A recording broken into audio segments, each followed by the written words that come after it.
دارم میرم سر کار. من کارم اپراتور لیزر. نه خانم خوبه، مسابقه خوبه.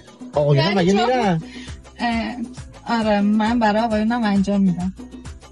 با چوب بستنی انجام میدیم دیگه. چوب بستنی؟ خانوم آقا من ندیده بودم خانوم آقا، شنیده بودم آقا خانوم ولی خانوم آقا نشیده بودم. فقط لیزر؟ یعنی میخوام ببینم بعد از لیزر چیز دیگه اتفاقی مثلا ارزم به خدمتتون اینکه دیت بذارید و با هم و اینا نوشیدنی چیزی با کلاینتامون دیت بذاریم؟ نه حالا جدا از این بحثا من خوشت اومده یا نیومده؟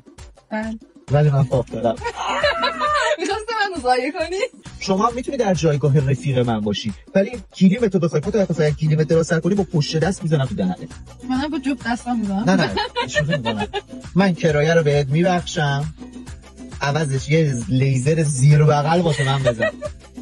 نه اوکی شما بیاین من براتون انجام بدم. رایگان ها؟ بله رایگان. چون خوشت اومده میگی؟ نه پس زیر بغل خوب و خفن واسه ما میری دیگه.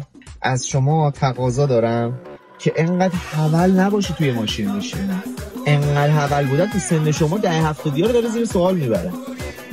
من جنبه نداری که باید میخنده نه؟ آقا نیست من اصلا پیاده میشم. یعنی نه